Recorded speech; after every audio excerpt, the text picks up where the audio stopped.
Cricket media used to be pretty simple. Find your favourite newspaper, head to Cricinfo, and maybe a blog you like.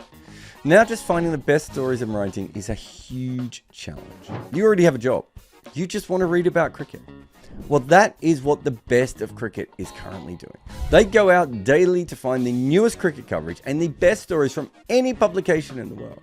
And when they can't discover what they want, they also hire some of the best writers to produce their own great stories. You can get the best of cricket via their website or on WhatsApp. They find cricket's best stories and give them to you every day. Hello and welcome, ladies and gentlemen, to episode 53 of the Crickpicks podcast. I'm Behram Qazi, who you can find at DefMango on Twitter. With me, as always, is Estelle Vasudevan. You can find her at Estelle_Vasudev, the number 1 on Twitter. And then there's Jarrod, of course. As always, you can find him absolutely everywhere. A quick refresher for people who have forgotten what Crickpicks is or who have never been here before. What we do on the show is that we take any generic cricket category and we draft our top 5 each for that category via a snake-style draft competition. So the pick order goes 1, 2, 3, 3, 2, 1. And it's a really, really interesting topic for this one, guys. I think Varun came up with it. Best cricketers, cricketers who were basically better than their numbers. And that's really interesting, isn't it? It's really vague and broad and subjective as well. Yeah, there's no right answers here. There's only wrong answers. So yeah. Good luck I'm to quite us. interested. I also have first pick, by the way, for this one. And I don't know. I didn't put too much thought into this. We literally decided that we're going to be doing this like half an hour before the show. And my number 1 pick is going to be Freddie Flintoff.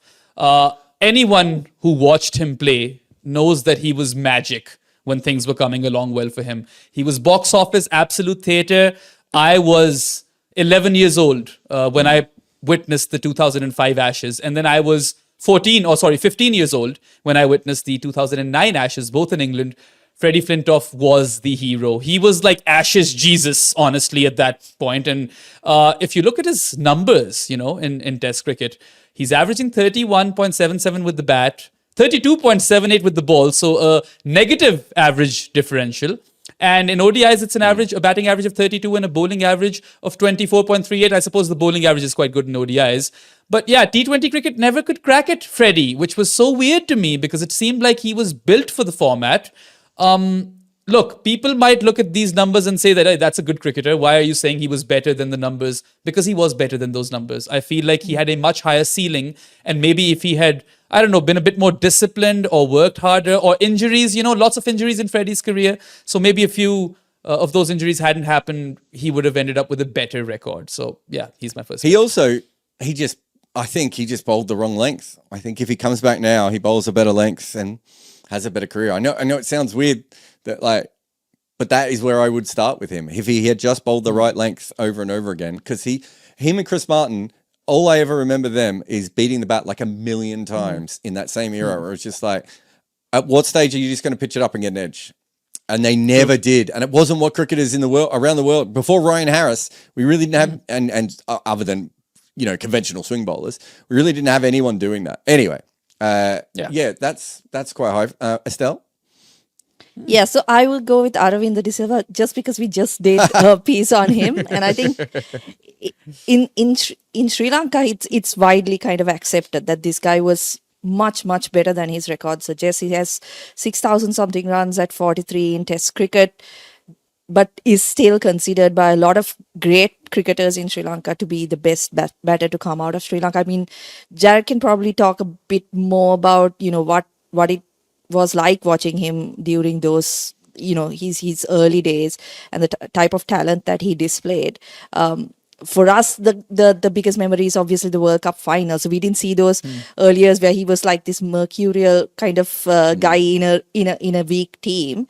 But definitely the numbers, when you say great and you look at his numbers, I know even people now, and even on our video, there were people commenting that, Kumar Sangakkara is by far the better player because he's got better numbers, right? But it's one of those things that's debated a lot in Sri Lanka about Aravinda's talent versus what he achieved.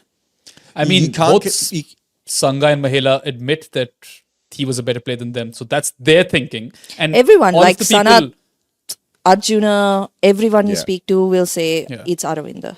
And I was think two he had in a higher 96. peak Yeah, I think he had a higher peak than them. I don't know if he was a better batter because they could get motivated every single day and he couldn't. But the truth is that when Aravinda was on, I just Mahela and Kumar, I don't think they ever got to the levels that he got to. And, you know, watching him in that 96 World Cup specifically was incredible. Watching him play in Australia when he had almost no batting support. And of course, that incredible New Zealand series, which New Zealanders are still going on and on about, you know, 25 years later. He's definitely someone who is, there's just no doubt that he was a much better player than his numbers suggest. It's not even a conversation. It's quite a safe pick. And I mean, everyone who I know, you know, in my family and whatever, because I was 2 in 96, I missed, you know, the glory days of Aravinda de Silva. They were mesmerized. They loved him over here in Pakistan. He was such a fan favorite. And, you know, sure, Sri Lanka and Pakistan are quite close when it comes to cricketing ties. But like when I say fan following, I mean proper fan following. Like even when you guys came out with this video, so many people who I know in Pakistan were retweeting it, just praising Aravinda. So there's that. I think it's the same in India as well, right? After that 96 World Cup. And I think even people from England, a lot of them still talk about that county stint that he had and how much runs he got. Yeah. I think there's just so many stories of that. Great. No, that's a good pick. I'm going to go WG Grace. Okay. Because according to you, for that era, those numbers are outstanding. So I'm really confused here. It was, but he was outstanding in Test cricket. But ever since, everyone, I still, every time I talk about WG Grace, the first 20 comments are, how can you say he's good when he's got a Test average in the low 30s? Right? And it's really important that we put this into context, that actually his numbers were fantastic, and that he was a great player. And by the time he played, he was by the time he played Test cricket, he was well and truly past his best, and he still was dominant. So no, I still think people misunderstand batting averages, and Aravinda and WG Grace are perfect examples. Aravinda played in a tough batting era. Kumar played in the best batting era ever and had, you know, a system behind him. And Kumar didn't have, and Aravinda didn't have any of that. WG Grace was like, he starts playing Test cricket when he's a doctor. Like literally when he opens his he stops basically being a professional cricketer the way we think about it in those days at that point. So no, I think he's better than his numbers. I'm pretty safe. I'm pretty safe to say he's a better player than someone who averaged in the 30s. Like Abhishek Mukherjee said you could make a very good claim for WG Grace to be the best batter of all time ahead of Bradman. I don't think, because of his average, very, very few people who think that anymore. But also, if everyone was averaging in the 20s when he was batting, then that average of 33 is quite high. Yes, but he goes on to play in the 1890s when people start to average more than him. But that's because he was in his 40s. Fair enough. So also, he played all of this amateur cricket as well, so he wasn't really motivated to play Test cricket.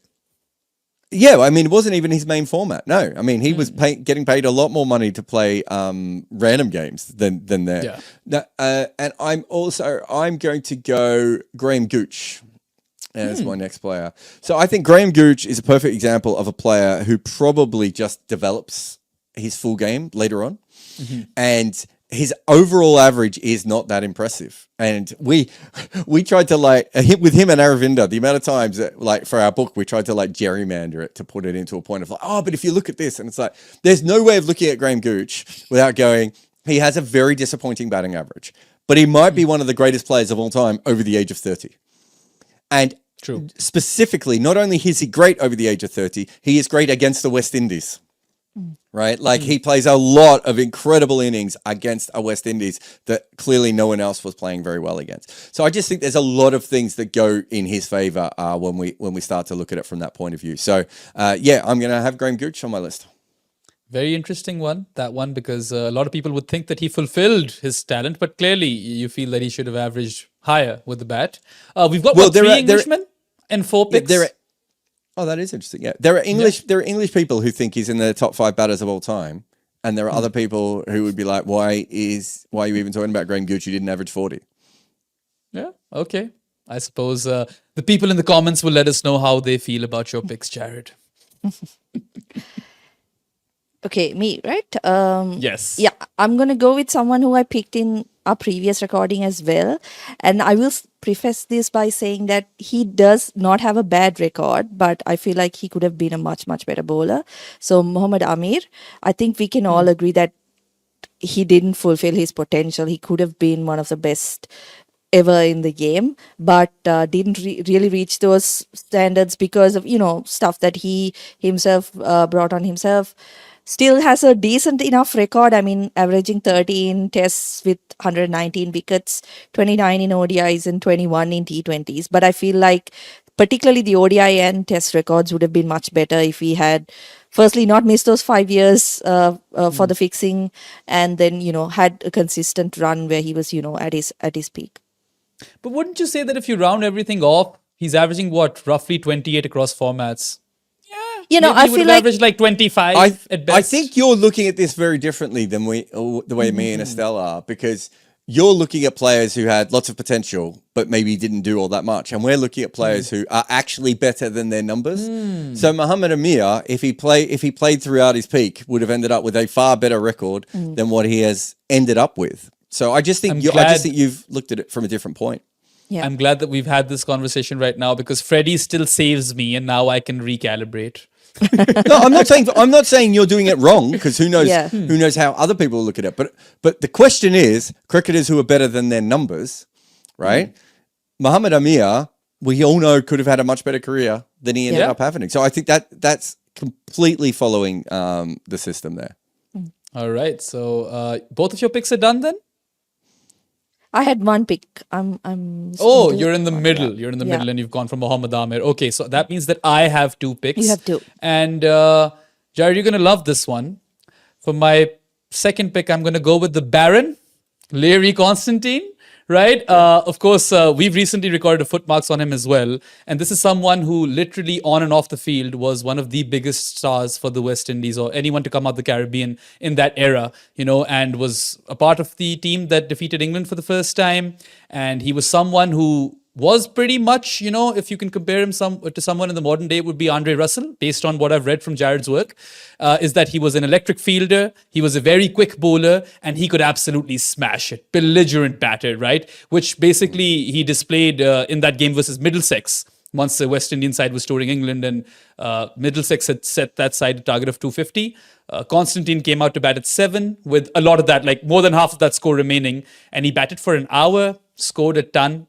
Exactly an hour, scored a ton, and then that team won, the West Indies touring team. But if you look at his overall record, right, I'm trying to find it, and I just cannot land on that page for some reason. But yeah, Baron Constantine. So he basically also cleared the bar, became a high commissioner in the UK for Trinidad and Tobago, and was a big statesman sort of character. But his numbers in Test cricket are very, very substandard. 18 tests, 635 runs with the bat, averaging below 20, 19.24.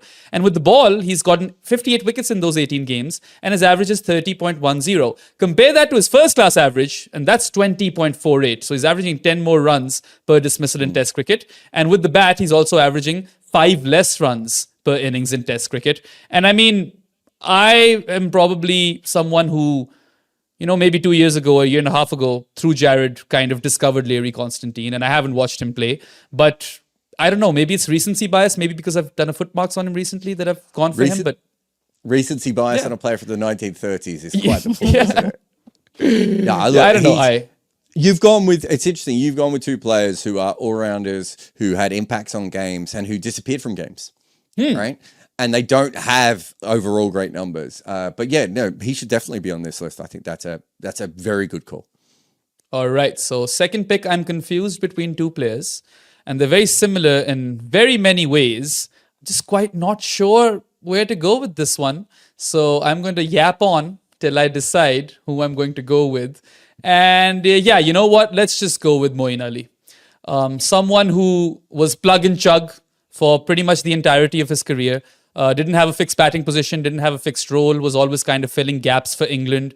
And if you look at his record, like people in the future will open his Cricinfo page and say that he sucks. And they won't entirely be wrong, because he's averaging 28 with the bat in Test cricket, 24 with the bat in ODIs, and 21 with the bat in T20s, right? But, with the ball, he wasn't a bowler to begin with. And I feel, if anything, he might have overachieved as a bowler, right? But the averages are bad. Test cricket, it's 37. ODI cricket, it's nearly 48. And even in T20s, he's averaging 27 and economy is 8.31. All things considered, I think Moeen Ali was a better cricketer than that. Sure, they used him a certain way that his numbers don't really stack up, but his impact was immense. He would provide impeccable balance to that English team. And he's a World Cup winner, T20s and ODI cricket. So I feel like, whoever hasn't seen Moeen play, because he was so beautiful to watch bat, right? Like so stylish, silky smooth. I feel like those numbers don't do him justice. So that's why I've gone for him. How would you guys view Moeen Ali? Yeah, I mean, he is a player who's probably better than their numbers. I think the way I always look at it is, as an all-rounder, you're either a legend or a loser. Right? I've always called this the Botham Pringle continuum, where it's like Pringle wasn't a bad cricketer, right? But, there's no middle ground. We don't have all-rounders who are good cricketers who we just think about as good cricketers. We either think of them as greats or failures. So the whole Shane Watson thing, if you go back to Shane Watson's career, you'd be looking at it and go, wait a minute, he seems okay. Why was everyone hating on him? And you could go through them for heaps. There's heaps of players like that, right? Moeen Ali is, I think, after Shane Watson, maybe the poster child for that kind of cricketer. Okay, so I'm not feeling too bad then. 2 picks are done, and now it's back to you, isn't it? Oh, Estelle. I'm completely fucking up the order in my head. Anyway, it's you, Estelle. Okay. This is my third pick, right? I go with Carl Hooper. All right. Okay. Good one. Who I think he didn't perform badly, but if you look at his record, like he's got an average of 36 in Test cricket, 35 in ODI cricket. I think the ODI numbers are okay, but Test cricket he was definitely a better batter than that, wasn't he, Jarrod? I mean, I feel like he's playing with Brian Lara most of his career, but the way he batted, he did seem like a much, much better batter than that. Could, of course, bowl a bit as well. But just as a batter, I feel like he definitely underachieved. No, there's no doubt. I mean, he was just better than his record. It's a bit like Aravinda de Silva. Like, when he decided to bat, he was absolutely remarkable, but he did not always decide to bat. So what do you do with a player like that? I just think I think he was a fantastic player, and it's the same with his bowling. His bowling doesn't. I don't remember his bowling as ever being bad, and yet he averages 45 or 50 with the ball. So it's like he probably never got the most out of himself. So I think he's a good pick here. Yeah, definitely a better batter than someone who averages 36 in Test cricket. So it holds. Yep. I'm going to go with Daryl Cullinan next. Okay. So I think Daryl Cullinan is a 50 average Test batter. All right. And I think what happened to Daryl Cullinan was Shane Warne. And he never got to work it out. And he was dismissed so quickly that he almost never had a chance to work it out in a way that probably now... maybe it would work more in modern times, but I think Daryl Cullinan was an actual top level player who played in an incredibly tough era. When we looked at his match factor ratio and his era factor ratio, he was the player who was depressed the most of the good batters in the world. And then you throw on top of that, he could not pick Shane Warne. Right. And one particular delivery, really, that he couldn't pick from Shane Warne. I think he was a much better player than that, all things considered. And we just didn't quite see the best of him. So, yeah, I'm going to go with Daryl Cullinan next. And then I'm going to go with Daniel Vettori. Oh, you've stolen my pick. I was confused between Dan Vettori and Moeen Ali. I didn't really know where to go. Yeah, I don't think Moeen Ali's a bad pick, but I think Vittori's probably should be slightly higher on this. He had to bowl in New Zealand for like a long period of time when everything was against his kind of bowler. And I think he did well. I've got no problems with the way that he bowled during that period. So, I'm going to go with him there. I think his batting he probably got the most out of his batting, but the bowling is just like quite clearly he was bowled to death. And he was probably picked, 5 years before he should have been, just because they didn't have another spinner. So, I'm going for Vettori there. I mean, he's someone who averages 30 with the bat in tests, which I feel is quite good for his role. But, people will look at that test record and say, oh, he's averaging 34.36, and they won't care about the 362 wickets anymore, which is why it kind of throws you off. And even in ODIs, like he's got 300 plus wickets, but the average is over 31. So people from, 20 years from now will not know how important he was for New Zealand. He was like I think a people mainstay. already talk about it, right? Like he doesn't really get into the conversation of best spinners.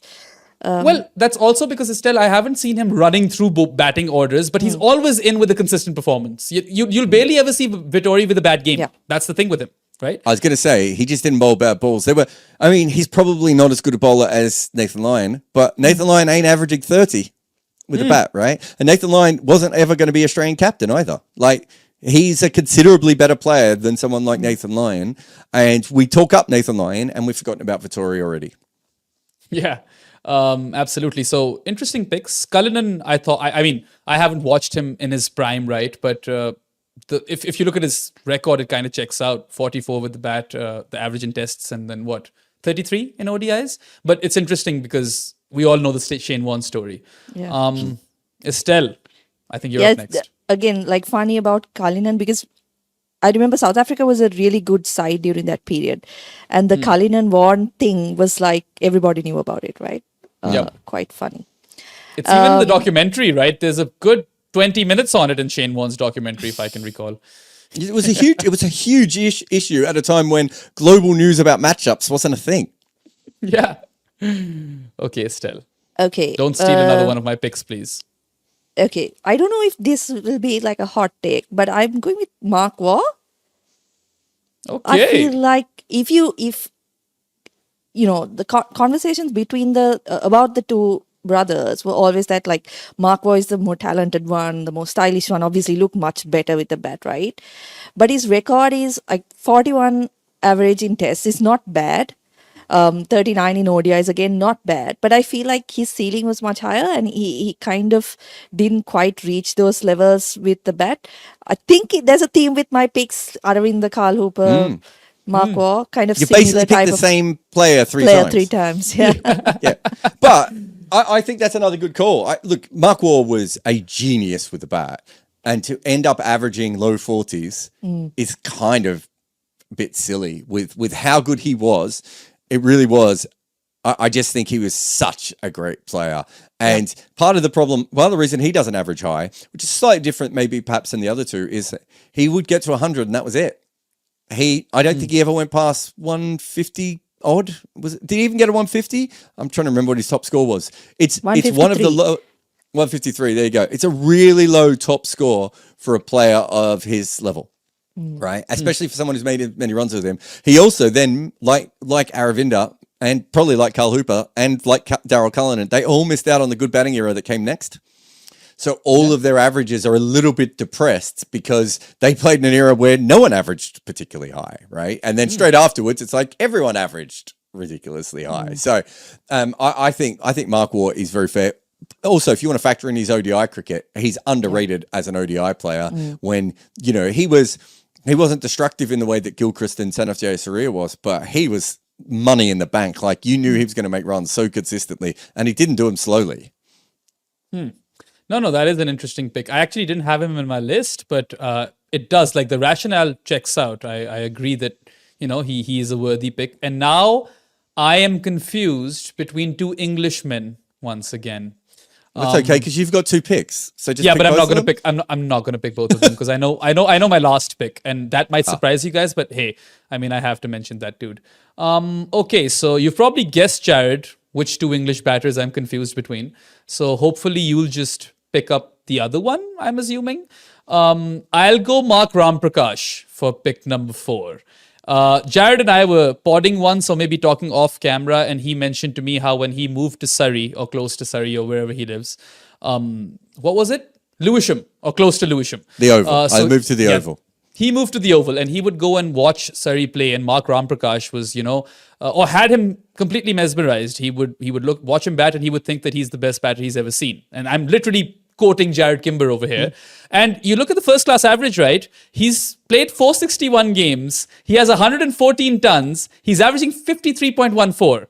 Translate that to Test cricket, and it's a complete mismatch. 52 games, 27.32 is his average. He's got 2 tons. I don't know what went wrong over there, but something clearly did, because that is one of the biggest mismatches that I've ever seen, at least. Yeah. No, I think that's a very, very fair one. I think something just didn't happen. Maybe it was the situation that he was put into. Maybe it was Matt Ramps is a really intense dude. I've been lucky enough to work with him as as an analyst briefly, although the team that we both ran never started. I really like Ramps, but he's an intense person, and clearly something happened with him, and it just didn't come over the way that it should have. There is no doubt in my mind that he's one of the best batters I have ever seen live. For his control over things. Can I tell you a great one? I think I might have put this in the book. A great one, which was Ramps realized that bowlers basically gave up in the over before tea, right? Because they were like, well, the batter's not going to play any shots. They're just going to play for tea. So I'm just going to put the ball in the right area, whatever.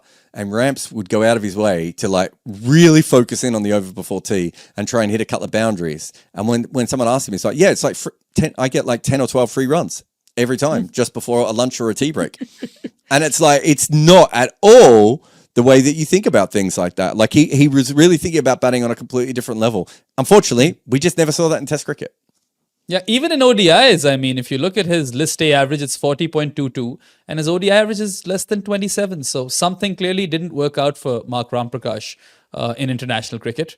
I'm not picking the other Englishman. So hopefully he will be snapped up later, although he does deserve to be on this list, I suppose. And also, I don't want 4 out of 5 picks to be English. There's a bit of that as well.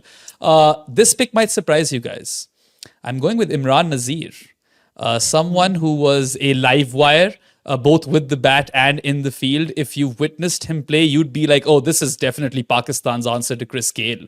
And he was batting in an era where he really could have capitalized on that. And he missed out on, the peak period of T20 cricket. And this is a guy who, is averaging 32.84 in 8 test matches. He played 79 ODIs only to average less than 25. And then in T20s, he's averaging 21.73 in 25 games. His strike rate for that era is great, 135.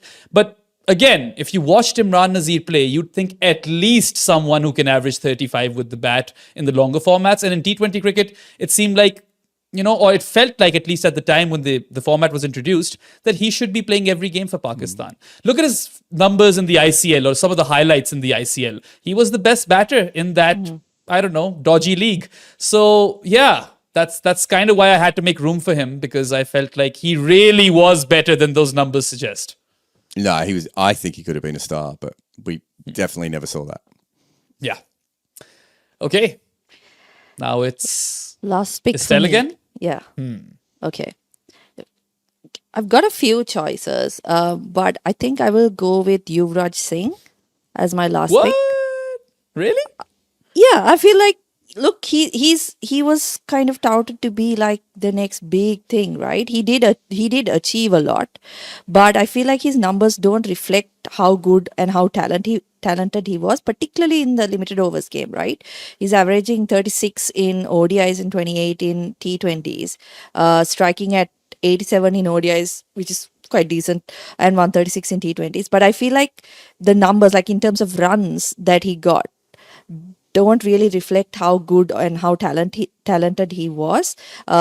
Even with the ball, I feel like he could have had better numbers. He was not a bad left arm spinner, right? He could be that guy who gave you a few handy overs. So that would be my last pick. Yeah, I think Very that's interesting a good pick. He averages 34 in Test cricket. Like, this is not a player who should have averaged 34 in Test cricket. And he averaged 34 in Test cricket in a period in which everyone was making runs. Yeah. Really ordinary players are averaging over 40 in that period. And he's he batting averages lower, 34. Right? He's not batting the top 4. No, I think that's a really good choice. So no, I'm more than happy with that. I'm going to finish off with a real historical pick. I'm going to go with Clem Hill. All right. So Clem Hill is probably the first great left-hander. and doesn't and I had an incredible strike rate, but because he's playing in the same era of Victor Trumper, just no one talks about him. I think he was probably an ugly batter, is my guess, from the fact that he wasn't talked up. That would be my guess. But he makes 3,400 runs, an average of 39, and he is just not mentioned when we talk about great batting at all. Right? Like, I don't mean he's not mentioned by like people like us or people like you guys are who focus on cricket in the last 20 or 30 years. I mean, historians overlook Clem Hill. And he was an absolute incredible player. The prototype left-hander player that would just get runs anywhere. You couldn't keep him on strike for very long.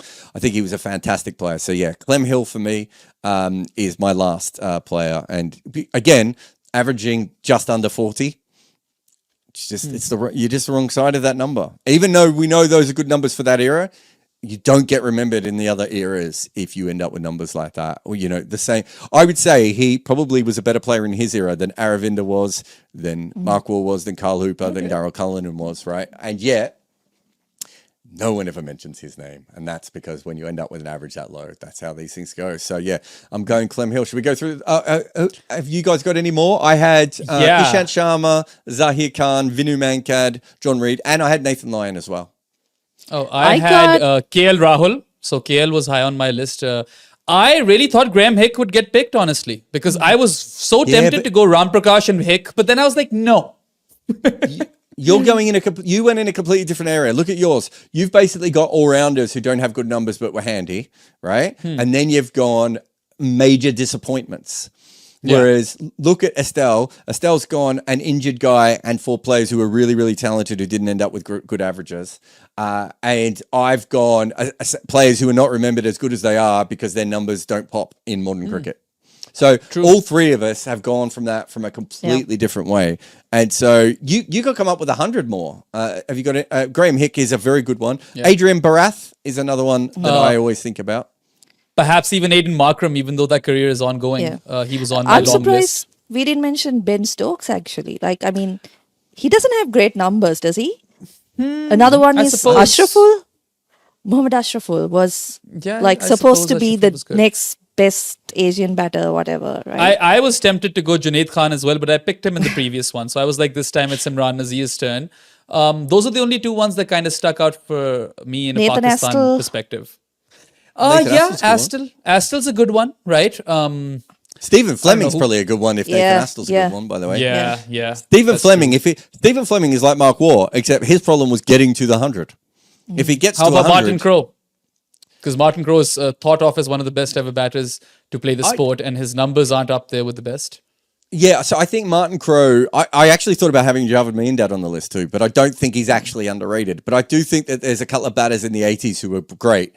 But again, because the numbers are depressed, people don't see them as great. So yeah, I think Martin Crowe was certainly another one that I kind of thought about on that kind of list as well. So Behram went Freddie Flintoff, Leary Constantine, Moeen Ali, Mark Ramkahash, and Imran Nazir. Estelle went Aravinda de Silva, Muhammad Amir, Carl Hooper, Mark Waugh, and Yuvraj Singh. See that when Estelle picks a Sri Lankan early on, if it's the right decision, she got no flack for it. And I've gone W.G. Grace, Graham Gooch, Darryl Cullinan, Dan Vittori, and Clem Hill. It's an interesting one, very, very subjective. And all of us, as you can see, approach this particular list in a different manner. And you might think of it in a different way. So let us know who we missed out on, what you have picked, and all of that stuff. And also who wins this, because we always care about that. But anyway, that does wrap up this episode of Crickpicks. So just a quick reminder for all of you guys, you can go to goodareas.co and bookmark that webpage. And that can prove to be your one-stop shop for all the work that we do as part of this team, whether it be written content, podcasts, or videos. We'll be back next week with another episode of Crickpicks, but that is all for now, folks. You guys have a good one, and that's goodbye from us. Cricket media used to be pretty simple. Find your favourite newspaper, head to Cricinfo, and maybe a blog you'd like. Now just finding the best stories and writing is a huge challenge. You already have a job. You just want to read about cricket. Well, that is what the best of cricket is currently doing. They go out daily to find the newest cricket coverage and the best stories from any publication in the world. And when they can't discover what they want, they also hire some of the best writers to produce their own great stories. You can get the best of cricket via their website or on WhatsApp. They find cricket's best stories and give them to you every day.